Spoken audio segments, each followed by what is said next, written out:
everybody. It's time for another edition of the Daily Racing Form Weekend Preview. Very excited this week because I got a good buddy of mine joining us, Matt DeSantis from NYRA Bets. Alexa Zepp is out one more week on vacation. She's gallivanting. She's out all over the place. I'm watching her on social media. She's having a blast. But Matt, we've got some business to handle this week because it's all about the newly turned 3-year-olds. They're going to kind of take center stage this week. There's a big race at Gulfstream Park. There's a couple Kentucky Derby points races to get into, but that'll be in just a minute. Matt, let's introduce you to everyone out there. Matt DeSantis from NYRA Bets. Tell the folks out there what you do, Matty.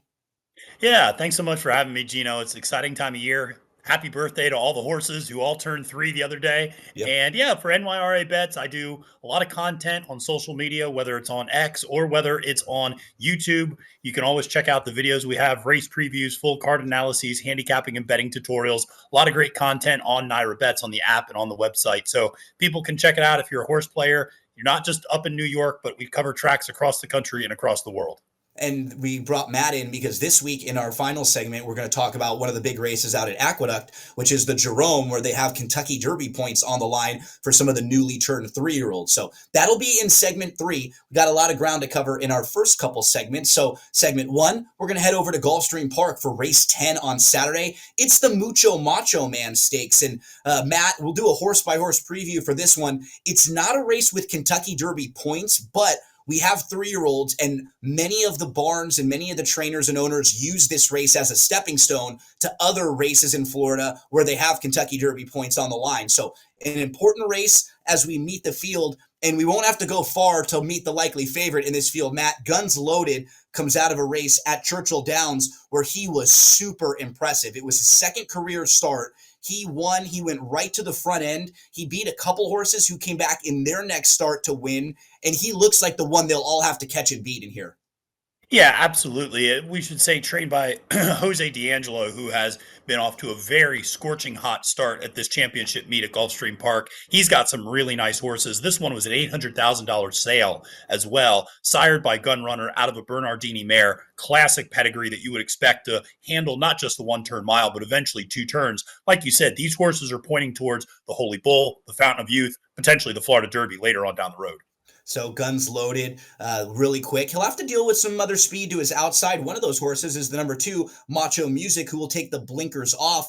I know he's really, really quick, but all of his races have been between 5 and 6. He seems a little one-dimensional. I respect his speed, but I'm just kind of worried in this field with a lot of other speed if he's like the fastest of them. Yeah, absolutely. And it'll be interesting to see. Maybe the blinkers off relaxes him a little bit. Maybe he can learn to rate there with Jose Ortiz up on the mount. But I agree. He feels more like a 6-furlong sprinter who's got a nice future in front of him. He's a nice horse. He's got some really legitimate speed. But again, it'll be interesting to see how he responds to the blinkers being taken off.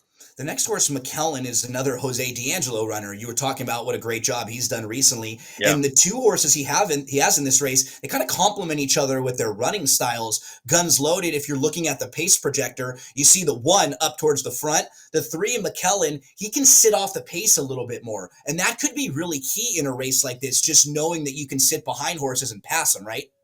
Absolutely. And he has the top jockey, Irad Ortiz Jr., up on the mount. So you know this horse is going to take some additional attention. What's interesting to me is this one's sired by McKinsey, but was only a $50,000 sale. I mentioned that because McKinsey was a pretty hot sire for his yearlings and 2-year-olds. And so the fact that this one has already kind of exceeded expectations, I think, is notable. But like you said, good barn and great running style for this particular race, and ran really well last time out in a second-place effort going a mile at Churchill Downs.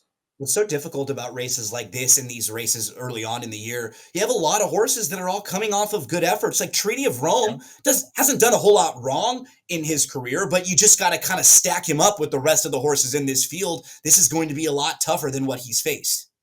It is. And, shout out to Dylan Davis, who's making his appearance down at Gulfstream Park now to ride. He's usually up here in the winter in New York, but he's down in Florida. I don't blame him for that change. He was the NYRA champ in 2024, right? He had the most wins of last year. Yeah, he had a huge breakout year at Saratoga and then kept it rolling up here at Belmont and Aqueduct. So, but this one for Chad Brown, is definitely going to be facing a tougher group. I mean, that group last time out, it was a nice group, but nothing compared to what he's going to be facing on Saturday. So hard to really project this one. And I think this one also might have a future on the turf. Next horse that's a little bit interesting is Cool Intentions, the number 5. He lost to a lone speed winner in his debut, and what we know from him in his last 2 starts, he can sit behind horses and pass. I don't know if down the line he's going to be a 1.25 mile Kentucky Derby horse, but on Saturday, he could get a really nice trip if they go quick early on. He's already beat some of these horses, and we know he can pass horses. Knowing that a horse can pass other horses at this age is a really critical thing to see on the past performances. And sometimes that just elevates you right there. I do think this one's pretty serious.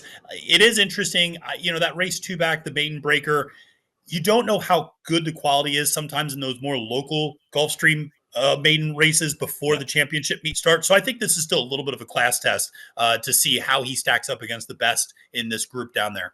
The real wild card in the race is the number 6, Septarian, because this is a horse who debuted at Charlestown going 4.5 furlongs, and then at Laurel Park. Those are not 2 of the bigger main circuits in racing, but now he's moving into the Chad Brown barn. So you're like moving from a lower level up to like one of the absolute best coaches in the game right here. Can Chad step this horse up a little bit? I mean, if you're just talking about speed figures, he has a really high speed figure last time out. He's just a total wild card. We have no idea how good he really is and the company he's been facing. Yeah, it's really tough to kind of know what to project. He's 3-1 on the morning line. I think that's kind of a little bit of my hesitation is just how short of a price are you willing to take on a horse that is moving up in class like this and also stretching out, has only ever run 4.5 and 6 furlongs, now going a mile. Again, I think the pedigree, particularly underneath, might point more to the turf. So it's interesting to see. Maybe this is just a precocious horse, and maybe they can get some, potential Derby preps in his future going down the line. The price is really key with him, though. Like, I wouldn't want to take less than 3-1, like 5-2-ish on a horse like this in this field. No, thank you. I think there's value elsewhere. Rolando is another one that's really quick, Matt, and he can win races when he gets comfortable out front. But I'm a little concerned about in this field with horses like the 1 and the 2 who are really, really fast. What kind of trip will he get in here? Yeah, I agree. And I think it's notable that you see this as one who won in debut and then stretched out to 7 furlongs the next 2 races and kind of fatigued late both times. And again, I think this is a really nice 6 furlong sprinter in the future. Also sired by Buccola. Got off to a very hot start as a first crop sire, but I do think you're starting to see maybe some distance limitations from his offspring as they stretch out to going a mile or over. So that's one I think is going to be there early, might not be there late though. If you're looking for a fun price horse in this race, it might be this one, Matt, the number 8, Naughty Rascal. If you go over this horse's entire body of work, all 5 races, he's never run a bad race. He's won twice here at Gulfstream Park over the main track. He won going a mile on the turf, so we know he can get the distance. And I love his running style in this race where he can sit close, but he doesn't want to be right on the lead. And when he's drawn to the outside, that can kind of help him, I think, keep kind of in the clear and pass some horses late. I think he's at least a try player in here. Absolutely. Couldn't agree more with you. He's my one of my top selections in this race. I think he's a fantastic value at 12-1. Never run a bad race, like you said. Has the ability to pass horses, kind of sit from off the pace. I think there's a lot to like here. And I think the fact that it's slightly lesser connections, you're going to get a good price. And then rounding out the field, Sonic Skedaddle. You could probably put a line through his most recent race. He just had a slow start and never got into it. 2 starts back when he broke his maiden, he was very impressive, but his lack of speed kind of hurts him because he has to come from way out of it. Yeah, you don't see a lot of deep closers doing well in these one-turn mile setups at Gulfstream Park, so probably a little bit of a tough one to get behind in this spot. So there's your field for the Mucho Macho Man. Let's take a look at how we're going to end up and go with our selections here. Matt, you're going to go to the number 1, Guns Loaded, who was so impressive last time out. You'll put the 1 on top of the 8, 6, and 3. So we were just pointing out, Naughty Rascal could offer you some value underneath. I'll go with the 5, Cool Intentions, getting a trip from off the pace. 5, 3, 1, 8 for me. We'll take a quick break. When we return, we'll talk about the Gulfstream late pick 5 for Saturday. But for all of you out there, don't forget about the offer we have. You can use that coupon code right there on the screen, and you can get a free all-access past performances for the DRF PPs. We'll be right back after this quick break.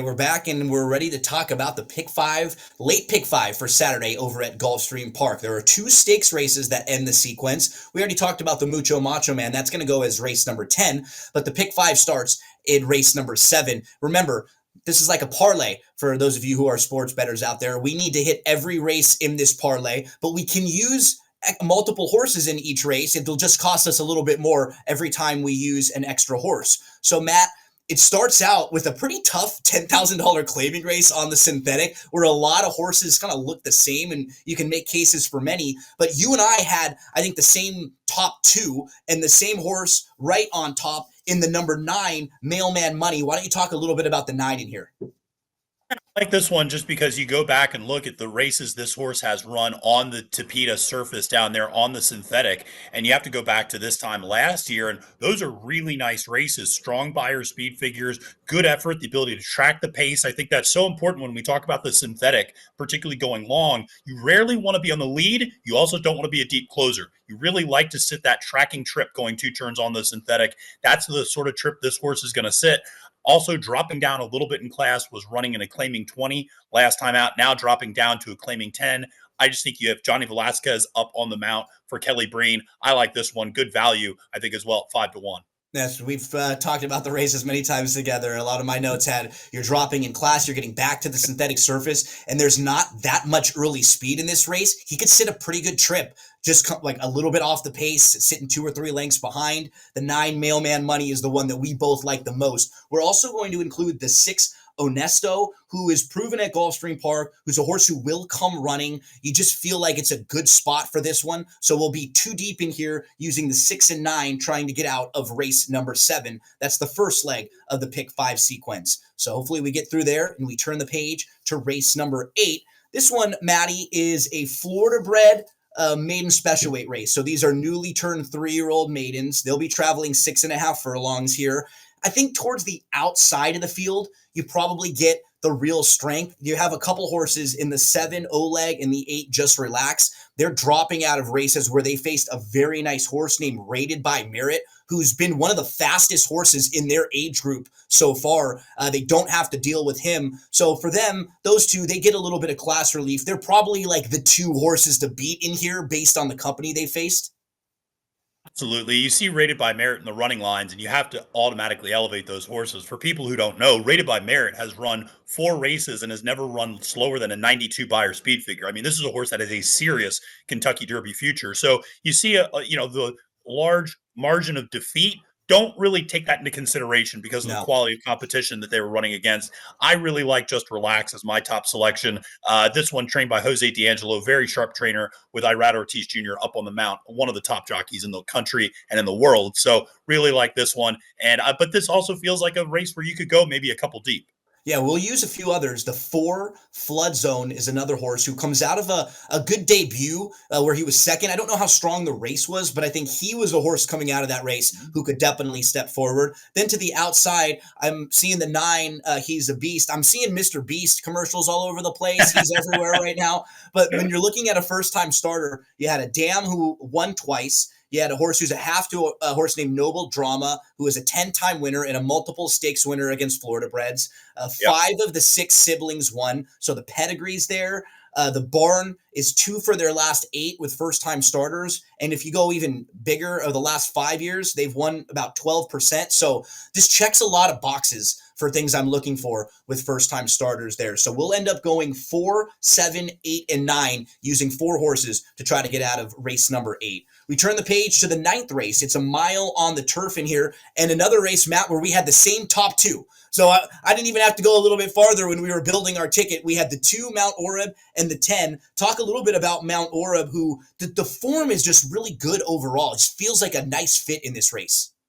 Yeah, very much. I mean, this is a horse that just, was very consistent at the maiden special weight level. And it felt like this horse just finally kind of started stretching out and really ran a great race last time out, came up 4th. But the second and third place finishers both came back to win next time out, coming out of a race at Churchill Downs. Again, a trackside Rat Ortiz Jr., all he's doing is winning 29% of his mounts during this meet. 7-2 on the morning line for a horse that really appears to be very versatile between either the synthetic or the turf and has really never run a bad race. So I thought that one made a lot of sense. And then the 10 also makes a lot of sense. So you can talk about Navy SEAL maybe a little bit if you'd like. Yeah, if you look at the races that Navy SEAL is coming out of, he's raced 4 times since coming to the U.S. after he ran in the UAE Derby against Forever Young, who we just saw win a big race the other day. And Forever Young was in the Derby and in the Breeders' Cup Classic, and he's going to be pointing to the Breeders' Cup Classic next year. But you see a horse named Flat Hanby who won 5 in a row. You see Carson's Run, who's a multiple Grade 1 winner in the running lines. Even in the last race at Churchill Downs, where Navy SEAL finished 4th, the 5th place finisher came out of that race and won a first level allowance race at Santa Anita last week. So Navy SEAL exits some strong races. We're going to use the 2 and the 10 to try to make it through race number 9. Race number 10 is the Mucho Macho, man. We spoke about that one a few moments ago. Just to recap the picks for everyone, we're going to use the 1, Guns Loaded. We're going to use the 3, McKellen, and the 5, Cool Intentions, the 2 horses we think can sit off the pace a little bit. And then we've got a fun long shot in the 8, Naughty Rascal, who could offer us some really nice value. So 1, 3, 5, and 8. We'll turn the page to the Ginger Brew, which will round out this pick 5 sequence. That's going to be race number 11 there. I thought this was a tough race, Matt, where, a lot of horses you could use in these 3-year-old fillies. And I think you included one of the horses that I like too, the 2, Love Trevere, who's a fair price. But talk about like your major contenders in here. Who are your top picks? We end up going 2, 4, 8, 10. So we're 4 deep in here. Yeah, my top picks was Civetta, the number 8 for Brendan Walsh. Just a barn that I really like. This is a Godolphin owned and bred horse. Obviously, that reputation speaks for itself. Coming off of a win in a stakes company last time out with Rat Ortiz Jr. up, should be able to sit a tracking trip. A lot to like there.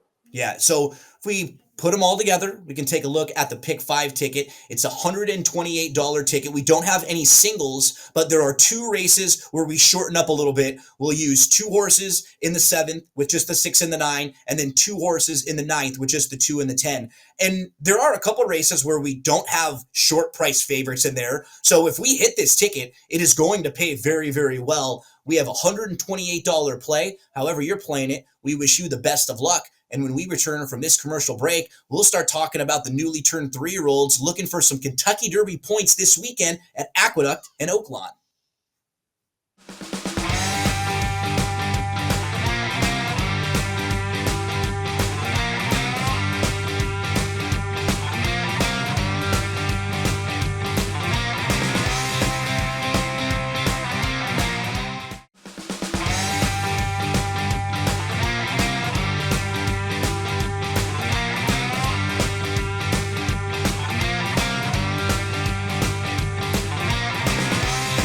For our final segment this week, we're going to talk about the Kentucky Derby points list, and we have a couple races this weekend where you have horses trying to get some points and get qualified for the Kentucky Derby. I believe we have a graphic that shows the Kentucky Derby points leaderboard right now with the standings, and no surprise to see a couple of Bob Baffert runners up towards the top. But Matt, basically between now and April, every week to every 2 weeks, there's going to be another track that has a prep race where there's big races, big horses picking up points, and we're going to be following along over the next 4 or 5 months.